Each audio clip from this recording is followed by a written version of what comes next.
વાહ ભગવાન, તારા દરબારમાં દેર છે પરંતુ અંધેર નથી. આરતી અને આરવ છેલ્લા 5 વર્ષથી એકબીજાના સંબંધમાં હતા. આરતીને આરવ સાથે ખૂબ જ ગમતો. કોલેજના છેલ્લા દિવસે આરવે આરતીને કહ્યું, કરી લીધી.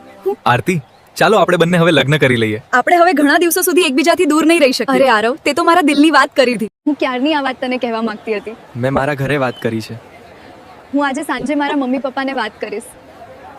પપ્પા, હું અને આરવ છેલ્લા 5 વર્ષથી સાથે રહીએ છીએ અને આરવ મને ખૂબ જ ગમે છે. મને વિશ્વાસ છે કે તે આખી જિંદગી સાથે. તો શું હું તેની સાથે લગ્ન કરી લઉં? બેટા, આટલા દિવસ સુધી મેં તારી તમામ જીત પૂરી કરી છે. આ તારી મહત્વની જીત પણ પૂરી કરવાની હું સંમતિ આપું છું. તે આખી જિંદગી તને સાચવશે તો ખરી ને? ચોક્કસ પપ્પા, મને તેના પર પાકો ભરોસો છે. વૈશાખ મહિનાના શુભ ચોવડિયા આરતી અને આરવના લગ્ન લેવાયા. આરતી તો ઘરના કામકાજ કરે, ઘરના બધાય સભ્યોને સાચવે. જ્યારે આરવ એક કંપનીના ચાર્ટર્ડ એકાઉન્ટન્ટ તરીકે સેટ થયો. 2 વર્ષ બાદ ખુશી નામની સુંદર દીકરી જન્મી. આરવ થોડો પૈસાદાર થતા આરતીને ધમકાવવા લાગ્યો. કઈ સમજતી નથી. ઘરે મોટા મોટા મહેમાન આવે, તને કઈ ભાન પહોંચતી નથી, ઘર બરાબર રાખતી નથી. આપણે 7 વર્ષથી ભેળા રહેલા છીએ. તમે મારા સ્વભાવને ઓળખો છો. બધું વ્યવસ્થિત જ ચાલે છે. તમે ખોટા ઘરમાં ઝઘડા ના કરો.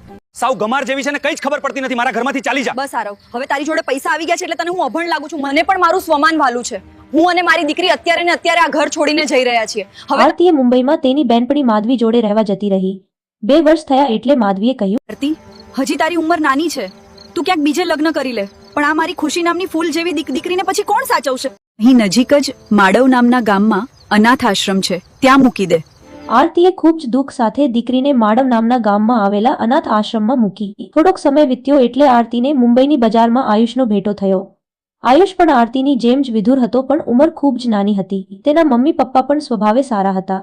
આયુષ વ્યવસાય વકીલ હતો, તેથી ખૂબ જ અમીર હતો.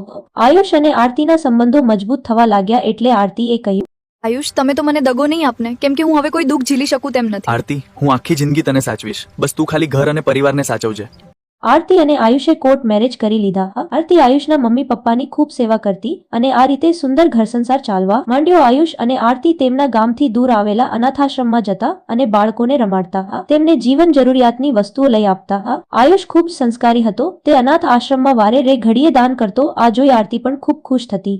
આરતીને ખુશી પણ મળતી હતી. એક દિવસ આયુષે કહ્યું, તું ખુશીને જોઈને કેમ આટલી ખુશ થઈ છે? આયુષ, આજે લાવ હું તને સત્ય કહી દઉં. આ ખુશી દીકરી ખરેખર મારા પેટે જન્મેલી મારી પોતાની જ દીકરી છે. પરંતુ મારી સાથે દીકરી હોવાથી કોઈ મારી સાથે લગ્ન નહીં કરે એ ડરથી મેં તેને અનાથ આશ્રમમાં મૂકી દીધી છે. અરે આરતી, તે મને પહેલા કેમ ન કહ્યું? આયુષ, માફ કરજે મને. મેં બસ મારી એક આ ભૂલ જ તારાથી છુપાવી છે. અરે આરતી, એમાં શેની ભૂલ?